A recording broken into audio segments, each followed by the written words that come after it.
Welcome back to Backstage Bimbo TV. My name is Allison Rouse, your most notorious groupie and author of We've Got Tonight, The Life and Times of Notorious Groupie. Me. Hello again. So today on Cocktails and Rocktails, we are going to talk about another story with the biggest band of our generation. The only groupie to have these guys in their book and to ever talk about these guys publicly. The only groupie that wasn't a tub tart. Well, me and Danny and Davey. Anyway, so we're going to talk some more about James Hetfield and Metallica. So everybody who's seen the previous video, this is December of 1988. Just turned 18. Met James a couple years earlier. As we know from the previous vlog, I've already vlogged about the day I met him. So this is many moons later, and this is after a show here in Salt Lake City one night. We were all getting ready to go to Denver afterwards. And yeah, just about a little party we had after the show. So today's cocktails is going to be the ABC shot. And for those of you who read the book, you know the story I'm just about to tell. So ladies and gentlemen, grab your ABCs, kick up your heels. Let's have a little story time, shall we? Cheers, big ears. Alright. So, December of 1988. This is still the Injustice Tour, Endures for All. Woo! Like I said, met James a couple years earlier. God, what was it? I still have to look at my passes. It was around 1986. It was April of 1986. April, May. It was before Cliff had died, before the car wreck. Or the bus wreck over in Europe that killed Cliff. So this is the next tour. Jason's in the band at this point. We're hazing Jason hardcore on this tour. It was so much fun. Like, we'd send just horrible women to his, we're talking crazy psycho women to his room. We would do a night of drinking at the hotel bar. Charge it to Jason's room. So this is kind of deep into that. And like I said, it was just a night hanging out, kicking back after the show with Danny and Lars, me and James, our lovely other friend Davey, who was part of the Salt Lake City Welcoming Committee, frenemy Caine. She was there for only one purpose, because she was wearing the bow. So anyway, I'm getting ahead of myself. So it's after one of the shows, and we go to the just in case room. Just in case. Every tour has one or two of these extra rooms, just in case they forgot anybody. Somebody has family out, they need the extra room, whatever. So, tour manager Ian had previously made sure bathtub is full of ice and booze. Lars comes in, he starts chopping his cocaine on the nightstands in between the beds. James and I arrive, we're like, hey, what's going on? Lars always has a habit of finding strays as well. So there were these two girls, Carol and Christina. Carol I had seen on the Megadeth tour, which I've already vlogged about meeting Dave Mustaine. She was a runaway from home and showed up in Las Vegas. Not a person you want to be hanging out in this room tonight. So somehow, like I said, these two girls show up. Davey's there with her guy. Like I said, Cammie's there. She's got her hair French braided, wearing this big white bow. Now, the big white bow was a plan, because Danny and I had a long-running bet that, number one, I could not get a bow into James Hetfield's hair and make him dance around like the Cowardly Lion. I'm putting the guy's dick in my mouth. Of course I can get him to put the bow in his hair and make him dance.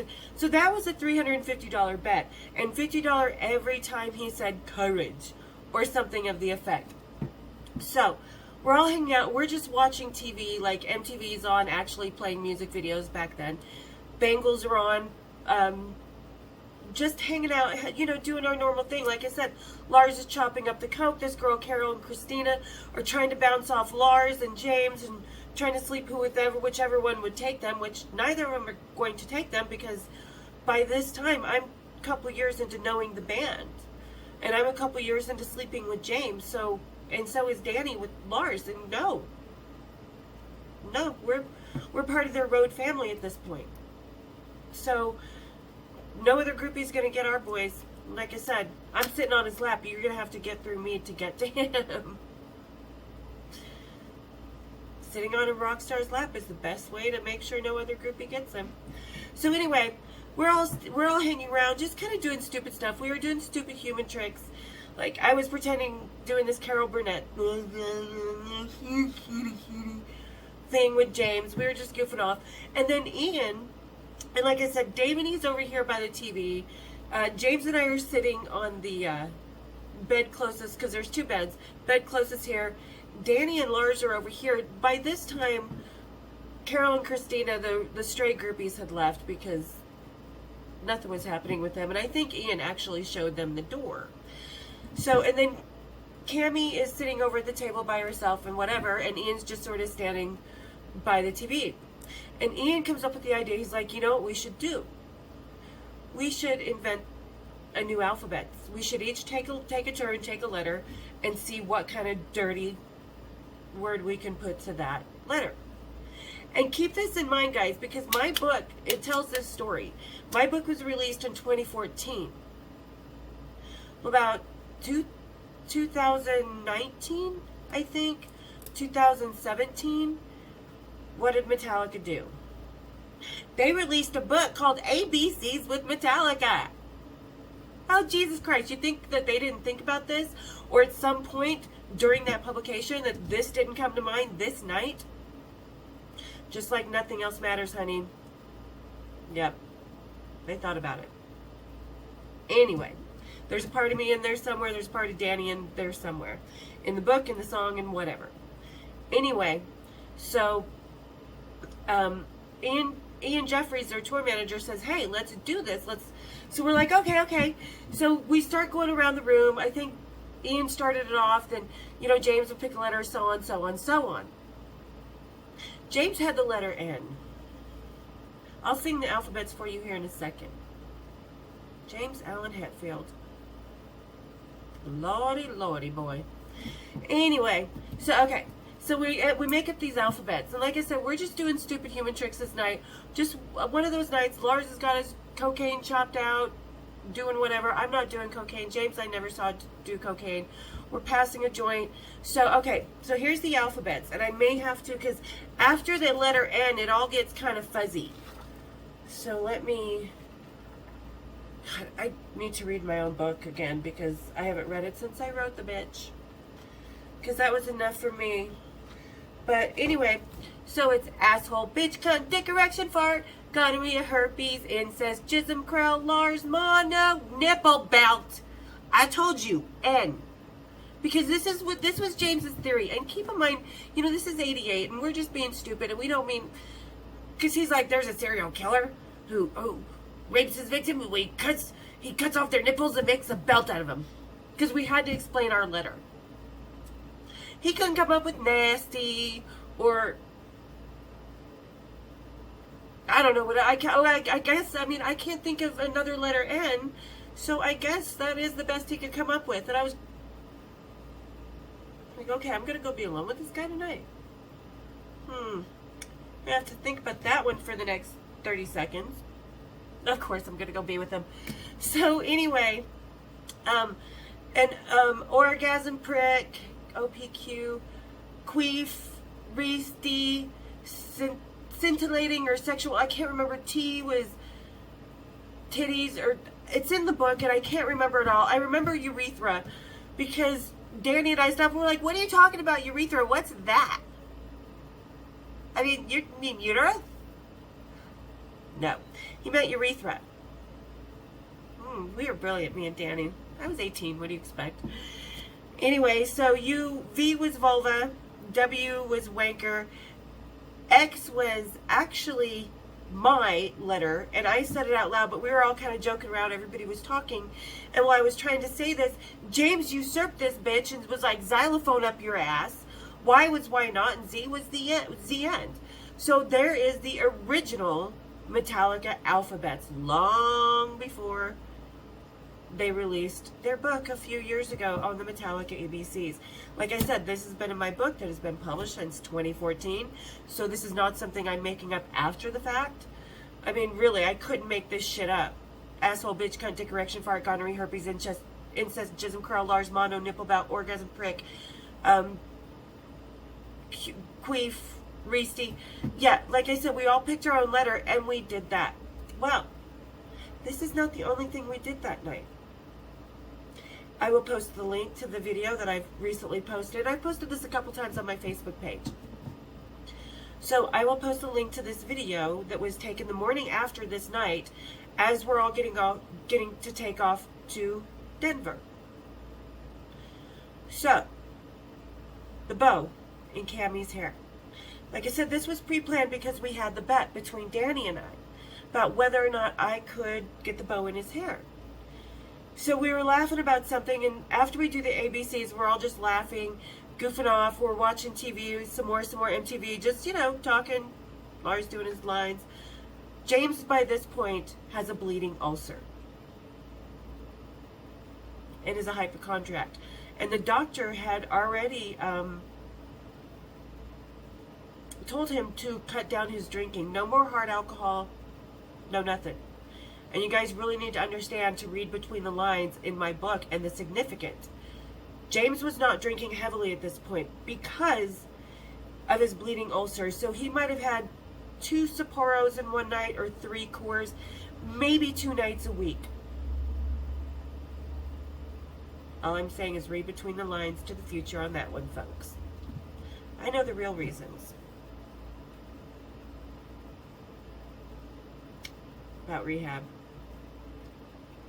Anyway, so as we're joking around, I turn to James. I'm like, you know what? Danny and I have a bet. And he's like, oh yeah, what's the bet? I'm like, she says that I cannot get a bow in your hair and make you dance around like the Cowardly Lion. James looks at me. He knows his dick's going to be in my mouth and in me later, and that satisfaction is up to my satisfaction. So what does he do? Anybody got a bow? Uh-huh. Cammie takes it out. Well, as a matter of fact, I sure do. So we take the bow, and I go on the bed behind James, and I'm brushing his hair back, and he's already acting like the Cowardly Lion. So I put it in his hair. I joke about it. Babe, you're going to have a receding hairline if you're not careful. No, he doesn't. He's got gray hair. Great hair, not gray. Well, now he does, but not back then. Anyway, so I put the bow in his hair, and if anybody has seen James do the on stage and reach out his long leg, oh yeah, that's exactly what he was doing. And this bow is just sort of, and it was big, like this bow was this big in his hair. This was no tiny little red little bow. This was like a big old bow, and it is a bouncing. And he's like, if you were a hippopotamus, I'd kick you top to bottomus. Courage. I mean, James is just dancing around the room doing this. And that's when I started doing the Carol Burnett thing again. Anyway, so this was his night. And he's dancing around like the Cowardly Lion. We're goofing off. I go to the other bed, and I'm jumping on the bed. I'm like, woo, baby. He did it, he did it, he did it. And yeah, I'm like, so Danny, you owe me money, you owe me money, and you owe me money. And another $50. So, we're joking around. I'm jumping on the bed. James turns to me, and I just jump into his arms. He's like, ah! So he grabs me and kisses me, and, we're just goofing off. And all of a sudden, we hear a, oh, on the door. I mean, people probably know where we are, but we're not really hanging out with a lot of people when it's James and Lars and Danny and I. We don't hang around a lot with other people. We kind of go into our own little world. So we didn't know who to expect at the door. So James takes his bow and bounces and stretches his long Metallica leg and opens the door. Hello, officers. Yeah, so apparently the people in the room next to us were complaining about how loud we were, and it's probably 3 o'clock in the morning easily, 2, 3 in the morning easily by this point. So the cops are like, oh, whoa, you're James Hetfield. And he's like, yep, I sure am. And only with the band can you get away with this shit. Because Lars has his lines of coke, not even blowing it off. He's just sort of leaning on the bed next to the table. You know, like I said, I'm 18. There's booze and drugs and all shit all over this room. The smell of marijuana. Davine's age.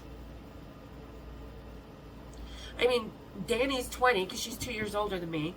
You know, so we're all underage drinking, and the cops don't even blink an eye. The cocaine, the bathtub full of booze, nothing. They don't even blink an eye. They're just excited, and keep in mind, guys, if you're partying in a hotel room and the cops come knock on the door, you do not have to let them in without a warrant. So, just for future references, that is your residence temporary for the evening or week, however long you were there. Cops knock on your door, you tell them to go get a warrant if they want to come in. You do not have to let them in. The hotel may kick you out, but the cops still can't come in. They can't bother you. But this night, James Allen opens up that door and it was like, yeah, come on in. So these cops are just excited. Oh, Lars, oh, groupies, oh, girls. They're like, show them your tits, ladies. Okay. These cops ran down to the sundry shop and grabbed a disposable camera and took pictures. And James and Lars are like, yeah, we'll put you on the guest list for tomorrow night's show, which was in Denver. We just finished Salt Lake City show. There was no second show that tour. There have been on several tours. But, yeah, so kind of swindled the cops. The cops went out the door, hey, cool. Cocaine was still being consumed by Lars and whoever else. Like I said, I wasn't doing cocaine by this point. It's just not my drug of choice. I tried it a few times. Not my thing. So, yeah. And like I said, I'm going to post the link to the video, to Ian Jeffries, Metallica's tour manager's video below in the description so you guys can see the morning after. And James was acting like the Cowardly Lion. And a lot of people have joked over the years that that's what he looks like. And he does. And I was his Dorothy. I even have the ruby slippers to prove it. So, and you know who made him do that? Do the Cowardly Lion thing when he does that? Right here. Mm-hmm. Yeah. Oh, that after show. Mm-hmm. Yeah, I'm so part of the meet and creep, aren't I? Because like I said earlier, it doesn't matter what the groupie's pass says. After show, all access, laminate, whatever. She still has more access than you, honey. Yeah, she does. She can go wherever she wants, especially in her hometown. Especially where everybody knows her. Salt Lake City, Denver, Las Vegas, Seattle. Yeah. Doesn't matter what past a groupie has. And yeah, that is one of the many nights on the Injustice tour that Danny and I had with Metallica. Like I said, these ABCs really did happen at that period in time. I wrote about it in my book that was released in 2014. And they released an ABC book around 2019, 2018, somewhere around there. So a few years after my book was released, they did that. Coincidence? Probably, but not without a little afterthought, at least saying, wait a minute, asshole, bitch, cunt, take correction part. Gonorrhea, herpes, sing it with me, everybody. Asshole, bitch, cunt, dick, erection fart. Gonorrhea, herpes, incest, jism, crown, Lars, mono, nipple, bell, orgasm, prick, queef, feet, reesty, scintillating titties, urethra, vulva, vagina, wanker, xylophone up your ass. Why? Because we can. Z, the end. So there you go. And whenever you see James acting like the Cowardly Lion again, here we go. Because the games we played, and when we were all together, nothing else mattered. So there you go. you like this story and want to hear more Metallica or more about your favorite 80s, 90s, 70s, any rock stars, because come on, let's face it, I've slept with 78 musicians. So we got a lot of stories to go. A whole lot of stories. I'm a total slut. Total. Well, at least I used to be. We all grow up and we all grow out of our wild 80s phase. Even as a groupie, you know, things change as you get older and you have bigger relationships with these guys, especially if you've known them for a long time. But in the 80s, total slut. Right here. I wear it proudly. La, la, la. Anyway, so, alright, thanks for listening, and don't forget, I'm wearing more of my merch. This is the shirt that started it all, folks. This says, I fucked Steve Jones, and all I got was this t-shirt. Thank God. Which, yeah, we all know. If I was born a man, I would be Steve Jones. If Steve Jones was born a woman. So, I'm not, like, trying to slam him. This was just something I said one day that cracked my ass up and actually started my t-shirt line, my product line, long before I even started this vlog. So, link to all my cool ass t-shirts and merchandise are down in the description as well. Hit the subscribe button, hit the like button, hit my bells, and tune in for some more cocktails and rocktails. Alright, see you next week, everybody. Thanks for tuning in. Have a great one.